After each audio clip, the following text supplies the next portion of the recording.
ఎన్నుకోబడిన ముదిరాజు సర్పంచులను ఉప సర్పంచులను ఘనంగా సన్మానించిన బండా ప్రకాష్.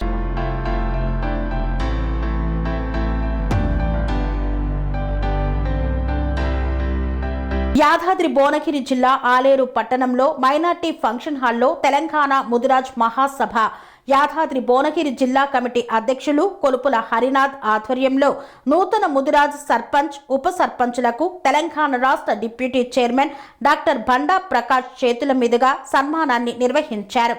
ఈ సందర్భంగా డాక్టర్ బండా ప్రకాష్ మాట్లాడుతూ ముదిరాజులు రాజకీయంగా ఎదగాలని ఆయన పిలుపునిచ్చారు. యాదాద్రి భువనగిరి జిల్లాలో ఇంతమంది సర్పంచులు ఉప సర్పంచులు గెలవడం ఎంతో సంతోషంగా ఉందన్నారు. ఎమ్మెల్సీ నిధుల నుండి ముదిరాజ్ భవనాలకు 800 కోట్ల రూపాయలను ఇచ్చానని రానున్న కాలంలో మరిన్ని నిధులను కేటాయిస్తానన్నారు. ఈ కార్యక్రమంలో వెంటా నరసింహ, సాధు విజయ్, కొలుపుల కమలాకర్, పాశం సంజయ్ బాబు, పల్లెపాటి బాలయ్య, పండుగ బాలు, జొరక ఎల్లేష్ తదితరులు పాల్గొన్నారు. వాస్తవంగా ఈరోజు ఉదయం మా సమావేశం కావాల్సి ఉండే ప్రిపరేటరీ మీటింగ్ అని ఇవాళ అవుతుంది. ఆ మీటింగ్ ఇవాళ కాకుండా రేపటికి వాయిదా వేసుకొని ఇవాళ ఇక్కడికి రావడం జరిగింది. వాస్తవంగా మీటింగ్స్ ఉంటే అందరు చీఫ్ సెక్రటరీ గారితో సహా మిగతా వాళ్ళంతా అక్కడ హాజరవుతారు కాబట్టి మేమందరం ఆ సమావేశాల్లో పాల్గొనవలసిన అవసరం కూడా ఉంటుంది. ఏదేమైనప్పటికీ మొట్టమొదటిసారి ఈ శ్రీకారం చుట్టినందుకు వారిని హృదయపూర్వకంగా అభినందిస్తూ గెలిచిన సర్పంచులకు ఉప సర్పంచులకు వార్డు మెంబర్లందరికీ కూడా తెలంగాణ ముదిరాజ్ మహాసభ పక్షాన నా పక్షాన వారికి హృదయపూర్వకంగా అభినందనలు తెలియజేస్తున్నాను. మిత్రులు అనేక విషయాలు మాట్లాడారు. ముదిరాజ్ చరిత్ర, సంస్కృతి, మన కష్టాలు, నిష్ఠురాలు, మన బాధలు, మనం ఎవరం కలుసుకున్నా మన బాధేలా పోసుకోవడం తప్ప ఇంకోటి ఉండదు. మనం చాలా సందర్భాల్లో మనం చుట్టపూలను చూస్తాం. ఇద్దరు కలిసినప్పుడు పట్టుకొని చాలాసేపు ఏడుస్తారు. ఎందుకు ఏడుస్తారంటే ఎట్లున్నావు, ఏమైంది, ఏ రకంగా బతికినావు, ఏ రకంగా ఉన్నావు అని మన గూడెల్లో పోసుకుంటాం. ఆ జీవితాల నుంచి వచ్చిందే మన ముదిరాజ్ జీవితం. ఎక్కడో మనం ఆకాశంలో లేవు, ఆర్థికంగా ఎదిగలేవు. అట్టడుగు స్థాయి నుంచి ఇప్పుడిప్పుడే మెట్లెక్కు వస్తున్నాం. కొద్దిమంది ఎదిగింది, కొద్దిమంది మంచిగా ఉన్నారు. నేను చాలా సందర్భాల్లో చెప్తా, మనకు చాలామంది ఆటోలలో వస్తారు, చాలామంది బస్సులలో వస్తారు. కొద్దిమంది మంచి బట్టలు వేసుకొని వస్తారు, కొద్దిమంది ఉన్న బట్టల్ని ఆ రోజుకి ఇస్త్రీ చేసుకొని మంచి కట్టుకొని వచ్చేదానికి ప్రయత్నం చేస్తారు. ఇది మన సమాజంలో ఉండే అంతరం. మన దాంట్లో ఎదిగిన వాళ్ళు ఒక 5% ఉంటే కింది స్థాయిలో ఉన్న వాళ్ళు 95% ఉంటారనే మాట మనం ఎప్పుడు మరవద్దని నేను ముదిరాజ్ బిడ్డలకు అందరికీ చెప్తాను. మనం బడికి పోయినా, స్కూల్కి పోయినా, పెళ్లికి పోయినా, ఎక్కడికి పోయినా కళ్ళ ముందట ఇది కనబడే వాస్తవం. అందుకే ఇవాళ లెక్కలు ఎన్ని చెప్పినా మొట్టమొదటిసారి మనం సంఖ్య ఎంత, మన జనాభా ఎంత, మనం ఎక్కడ ఉన్నాం అనుకుంటే కూడా చాలామంది మనని ఏమున్నారా మీరు ఎంతమంది ఉంటారు కావచ్చు. మా ఊళ్ళో వీళ్ళ తర్వాత ఆయన మీరు ఉంటారు అని ఇట్లా లెక్కలు చెప్పేది మనకి. మొట్టమొదటిసారి దీన్ని పటాపంచలు చేసింది తెలంగాణ రాష్ట్రం వచ్చిన తర్వాత కేసీఆర్ గారి నాయకత్వంలో సకుటుంబ సర్వే చేసి ఈ రాష్ట్రంలో వెనుకబడ్డ కులాల్లో అత్యధికంగా ముదిరాజ్ బిడ్డలే ఉన్నారని చెప్పిన మొట్టమొదటి సర్వే అది.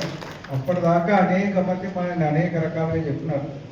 మన తర్వాత యాదవ సోదరులు ఉన్నారు, తర్వాత మున్నూరు కాపు, తర్వాత గౌడ సోదరులు, తర్వాత పద్మశాలి సోదరులు. ఈ రకంగా బీసీ కులాల్లో మనం అగ్రగామిగా ఉన్నప్పటికీ కూడా సంఘాలు, జిల్లా సంఘాలు ఏర్పడడానికి ప్రయత్నం చేసినాం. ఇవాళ దాంట్లో భాగమే సంజీవ్ బాబుని ఇవాళ యాదాద్రి జిల్లా కూడా చేయగలిగినాం.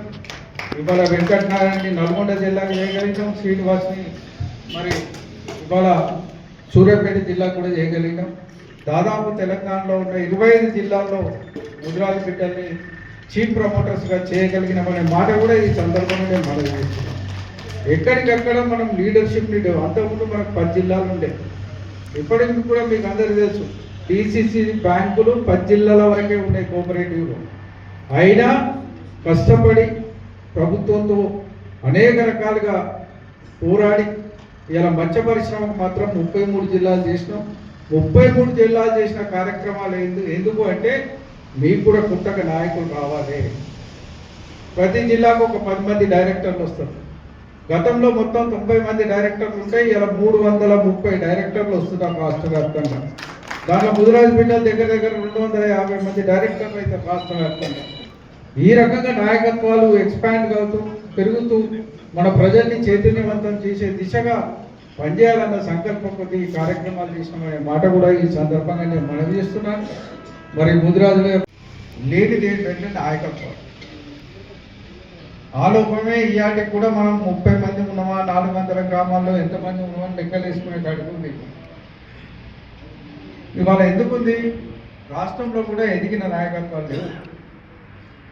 సంఖ్యాపరంగా ఎక్కువ ఉన్నప్పటికీ కూడా నాయకులు తక్కువ ఉన్నారు కాబట్టి మన జాతి ఇప్పటిదాకా ఎదగలేదనే మాట మాత్రం ఎప్పటికీ మనం గుర్తుంచుకోవాలి. నాయకత్వాలు అంటే బండ ప్రకాశ్, ఈటెల రాజేందరు, ఇవాళ వాకిటి శ్రీయరు వీళ్ళు ఎదిగితే కాదు. అట్టడుగు స్థాయి నుంచి, ఈ గ్రామ సర్పంచ్ స్థాయి నుంచి మన నాయకత్వాలు ఎదగాల్సిన అవసరం ఉంది, బాధ్యత ఉంది. ఎక్కువ మంది నాయకులుగా చేయాల్సిన బాధ్యత కూడా మన సమాజం మీద. ఎక్కడి సమస్యలు అక్కడ పరిష్కరించుకోవాల్సిన అవసరం ఉంది. నేను చాలా సందర్భాల్లో నాకు రోజు 3 కాల్స్ వస్తాయి. ఎక్కడికి వస్తాయి? ఎక్కడో గ్రామ సమస్య వస్తుంది. ఆ గ్రామంలో చెరువు మీద చేపలు పట్టనిస్తలేరాను, చెరువుకు రానిస్తలేరాను, అడ్డం పెడుతున్నారను, లేకుంటే సభ్యత్వాలకు ఇబ్బంది పెడుతున్నారను, ఇట్లా అనేక రకమైన గ్రామ సమస్యలు ఈ రోజు వరకు కూడా మేము హైదరాబాద్లో పనిచేసిన రాష్ట్రస్థాయి నాయకులమైనా, జాతీయ స్థాయికి పోయినా, నేను పార్లమెంట్ మెంబర్ పోయినా నేను చెప్పాల్సిన సమస్య ఏంటంటే గ్రామంలో ఉండే ముదిరాజు సమస్యల మీదనే ఈ రోజు కూడా పనిచేయాల్సి వస్తున్నది. మనకుండే నాయకత్వాలు, గ్రామ సమస్యలు పరిష్కరించగలగాలి. మండల స్థాయి నాయకులు మండల సమస్యలు పరిష్కరించగలగాలి. జిల్లా స్థాయి నాయకులు జిల్లా సమస్యలు పరిష్కరించగలగాలి. ఆ స్థాయిలో మన నాయకత్వాలు అభివృద్ధి అయినప్పుడే మన సమాజం అభివృద్ధి అయిందనే మాట గుర్తుపెట్టుకోవాల్సిన అవసరం ఉంటుంది తప్ప అప్పటిదాకా మనం డెవలప్ అయినామని చెప్పుకుంటే కూడా గుట్టి మాటే. అది ఎవరో 45 లీడర్గా చెప్పి అభివృద్ధి అయినామనే మాట సరైనది కాదు అనే మాట కూడా ఈ సందర్భంగా నేను మనవి చేస్తున్నాను. అందుకే మనం దృష్టి సాధించాల్సింది, ఎల్లప్పుడూ దృష్టి తీసుకోవాల్సింది. ఇప్పటిదాకా మన మిత్రుడు మనం అయితే పాట పాడినాడో మనమెంతో మనకంత నాయకత్వాలు కూడా రావాల్సిన అవసరం ఉంది, బాధ్యత ఉంది. ఆ దిశగా అందరం కలిసికట్టుగా కృషి చేయాల్సిన అవసరం కూడా ఉందనే విషయాన్ని ఈ సందర్భంగా నేను మనవి చేస్తున్నాను. ముఖ్యంగా మేమందరం వచ్చినప్పుడు ఇవాళ దుంపగడ్డలు మనం పరికి పనులు అమ్ముకుంటున్నాం, మరి చిన్న చిన్న పనులు చేసుకుంటున్నాం, మరి అదేవిధంగా చేపల వృత్తిలో కూడా ఉన్నాం. చాలా సందర్భాల్లో రాష్ట్ర వ్యాప్తంగా మనం అనేక చట్టాలు రాకముందు కూడా ఆ వృత్తులు ఉన్నప్పటికీ కూడా ఎవరు మనం గుర్తించడానికి సిద్ధపడ్డాం. మీకు అందరికీ తెలుసు, ఎన్టీ రామారావు ఉన్నప్పుడు ఒక ర్యాలీ జరిగింది. అప్పుడు చెరువుల లీజు రద్దు చేసినాం. ఆ చెరువుల లీజు రద్దు చేసి యాక్షన్ పెడతామని చెప్పినారు. యాక్షన్ పెడతామని చెప్తే మత్స్యకారులందరూ ర్యాలీ తీసినారు. ఆ ర్యాలీలో అగ్రభాగాన్ని నిలబడి మా బెస్ట్ సోదరుడు ముందట నిలబడ్డాడు, ఆయన రాష్ట్ర నాయకుడు.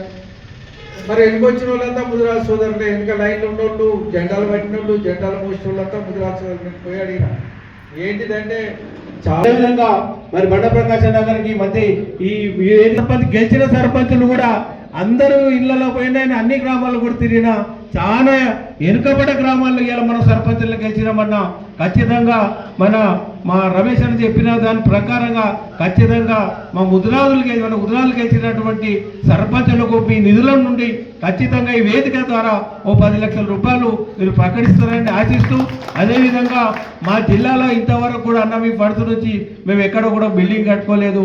ఎంత వెనుకబడ్డామంటే ఇప్పుడు ఉదాహరణ నాలా జనగాము మా మతగారు ఊరు, అది వెనుకబడ్డ ఊరు. అంటే అలా భూములు కూడా మొత్తం డ్యామ్లో వెళ్ళిపోయినాయి.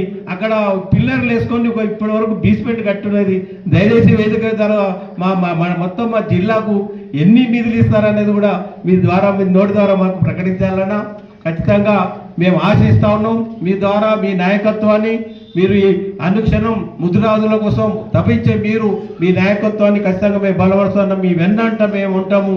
అతి త్వరలోనే యాదాద్రి జిల్లాలో యాదగిరిగుట్టల భవనాన్ని అన్ని గ్రామాలలో ముదిరాజు భవనాలకు మీ వంతు కృషి చేస్తారని ఆశిస్తూ మరి అన్నగారిని ఏ గ్రామంలోనే సొసైటీ చేసుకోవాలని చెప్పి శ్రీ అవధూతాశ్రమము బోధానంద సత్యారామూర్తి ఆర్యుల గోసేవాశ్రమము మరియు వృద్ధాశ్రమము పడాల.